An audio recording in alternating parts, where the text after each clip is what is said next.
Headlines most affecting Abbotsford this week. The BC NDP naming their candidate for Abbotsford West. Dangerous drivers facing higher tow and storage fees if you're caught. BC Hydro spending the big bucks to expand the power grid. And soccer and rugby season definitely are here. Alex will have more in sports. Our guests this week include Teri Westerby and Terry Brown, and some important information on government grants and bonds that you may qualify for but you might not be aware of. As well, more about the Stinking Rose Garlic Festival. All right, Abbotsford, let's get started. Labour leader Graham Hutchison, the past president of Move Up, is going to run with the BC NDP in Abbotsford West. And from his release, Hutchison has been taking action for people his entire career. As an officer with the BC Federation of Labour and the president of Move Up, he fought for working people and their rights every day. An Abbotsford resident for over the past 2 decades, he is also the past president of the Fraser Valley Labour Council. Following a couple of summers marked by a surge in highway fatalities, the province is taking action to, quote, make roads safer and place higher penalties on those who drive dangerously. It started on September the 1st. Drivers engaging in reckless driving behavior, impaired driving, excessive speeding, street racing, driving without a license. You're going to look at higher fees for towing and storage. So the adjustments include a flat rate towing fee increase of 38%. That's about $110. Storage fee increase up to 96%. That's about $40 a day. These increased fees are supposed to send a strong message that dangerous driving is not going to be tolerated on BC roads. The Teamsters Canada Rail Conference filed appeals challenging the decisions that led to binding arbitration being imposed on workers at both CN and CPKC. So as the union states, effectively stripping them of their right to collectively bargain. Well, the union has requested that the court expedite the proceedings. Teamsters representing close to 10,000 workers at the 2 railways. Now, CN rolls through the south of the Fraser, through Chilliwack and Abbotsford and on to Vancouver. CPKC rolls north of the Fraser. That's through Agassiz, Ridge Meadows, and then again on to Vancouver.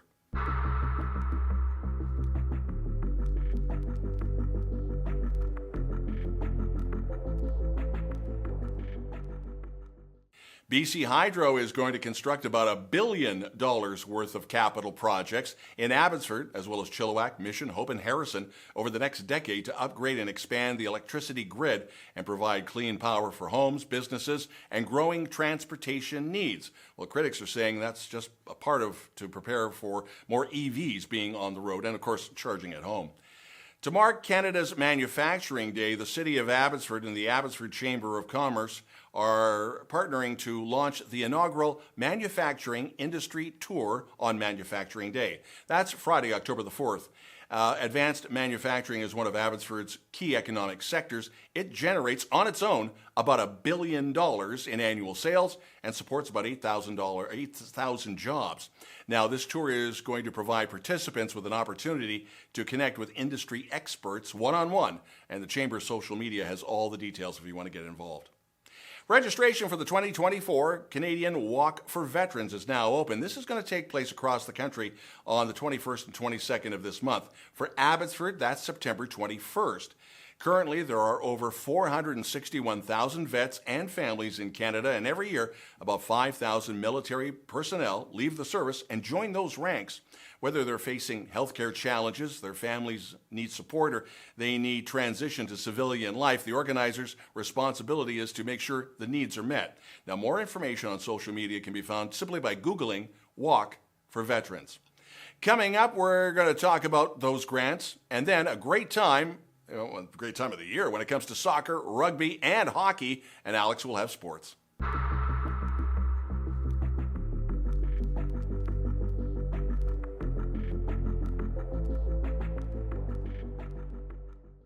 This week continues on both Chill TV and Abby TV as the entire valley is being invited to something that was called the Chilliwack Garlic Festival. It's now the Stinking Rose Festival. Moran, Myriam, Therien. Gary and I are the Stinking Roses. She is not, for obvious reasons. Now look, we were concerned that the old Garlic Festival is just going to fade away. Yeah. There was a couple of things. There's some challenges, but it's back. What happened? I hear Chill Sounds is part of this. Chill Sounds is part of it. That's kind of what happened, actually. But it has always sort of been in limbo. It's always been an attraction that people keep asking about every year. When is it coming back? When is it coming back? So with the a few partners coming in and changing the name a little bit to Stinking Rose, which is fun. We kind of played with that a little bit. But if you Google the history of the Stinking Rose, you're going to find where that name came from. So I'm not going to tell you. I'm going to let you Google that.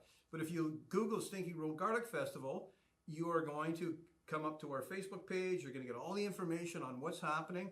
But what's really exciting is not only are we bringing Garlic Fest back, it's coming back on the same weekend that Petey's Pumpkin Patch is opening. Okay. So it's a 2-for-1. If you're coming in there and you're buying tickets to Pumpkin Patch, you're getting Garlic Fest. If you come in buy tickets for Garlic Fest, you're getting Pumpkin Patch. And that's all the activities, the train rides, the farm animals, go out to the beautiful pumpkin patch, and lots of activities around the farm for the children to play on. And like I say, lots of farm animals to go visit. And then lots of music. It's the festival is actually broken up into 3 parts. Yes. You want to speak on that a little bit? Yes, so actually a fantastic team is working right now to bring a wonderful weekend of festivities, activities, music. It will start on Friday night. So there's a unique experience, culinary experience called the Stinking Rose Garlic Gastronomy. So people can come, and Chief James Moran will have a specific menu around the world to offer to our guests. Then the next day on Saturday, 10 a.m., the family event start. As you mentioned, a lot of activities for kids around the place. And the party continues Saturday night with a concert at 6 p.m. So 4 acts will be there. And don't miss Sunday morning, the garlic pancake breakfast. Oh, right. Garlic pancakes. And the weekend will end Sunday at 4 p.m. And again, everybody throughout the valley is invited to this.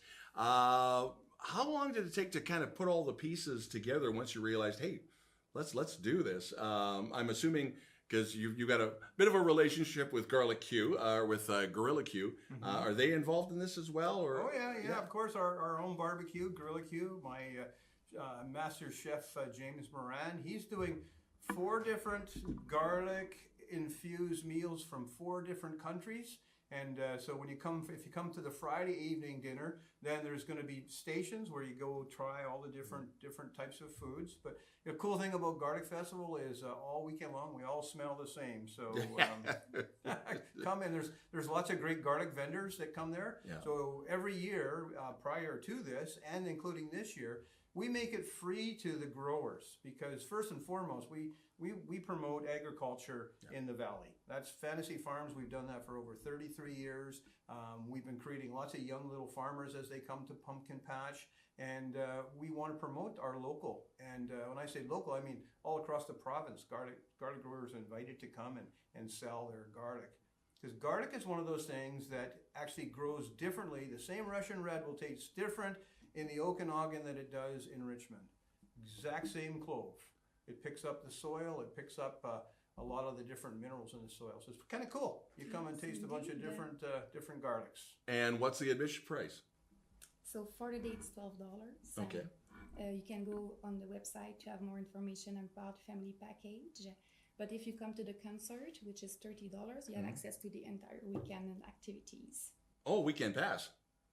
Fantastic. And again, we've got tons of music, really family friendly. That's the thing that's a big selling point. Now, for everybody throughout the Fraser Valley, it's easy to find Fantasy Farms, and basically just take the freeway to what would be the take freeway to Press Road. Press Road, you head north to the first roundabout. Then you head east again to Gibson Road. You can't miss it. Turn left, and there's a big sign in the front. There'll be lots of cars in the field. It's really, really easy to find. And just when you Google Petey's Pumpkin Patch, we're Google mapped, so you can... Everything crosses over, yeah. It'll give directions right to it, yeah. There's no reason to get lost. Exactly. September 21st, September 22nd. Go to the social media. You'll find all the information. Again, a big thank you for both of you for coming by. Thanks for having us. You're watching this week on both Abby TV and Chill TV.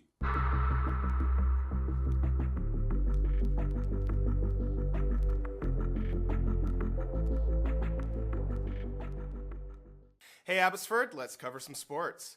The UFE Cascades men's soccer team won 2-0 over the TRU Wolfpack in Kamloops last weekend. Harjavan Sidhu scored early and Riku Suga added the insurance marker. It was a wild match from start to finish with 3 red cards being handed out, but at the end of the night, UFE record improved to 3-0-1 and TRU dropped to 1-3.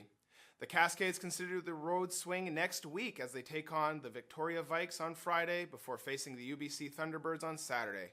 Game times are set for 7:15 p.m. and 7 p.m. respectively.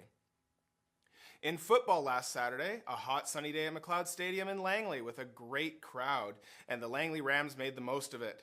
They blew out the Vancouver Island Raiders 40-0. Langley is in second place at 5-1, following Okanagan leading the pack at 5-0.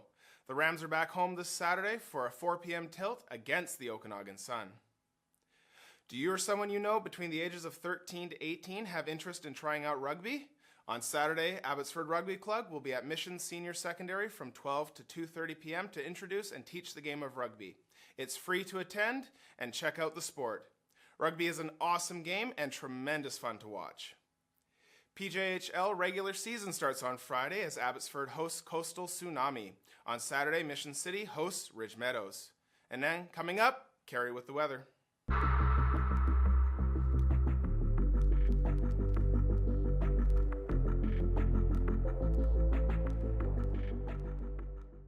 abbyTV weekend weather. So, Cari, are we going to be basking in the heat this weekend? Hey friends, another warm, sunny weekend ahead with temperatures in the high to mid-20s with feeling a lot like low 30s, so it's going to be nice and warm. Thank goodness I still have my pool up. Things are going to change a little bit next week though. Temperatures are going to drop, but it's still going to be in the mid-20s. Sun and a little bit of cloud for the rest of the week. Tuesday there might be some rain, but I'm going to say no. Fun fact for you. The first Sunday after Labor Day in September, which is September 8th, is another day I get to celebrate. It's Grandparents' Day, so don't forget your grandparents. I'm one now. This is very exciting. And have a great week. Back to you, Don. Thanks, Cari, and thank you for watching. If you have a local news story you'd like us to report on, you can always send us a note to news@chilltv.ca. Thanks for watching. Have yourself a great weekend. I'm Don Lehn.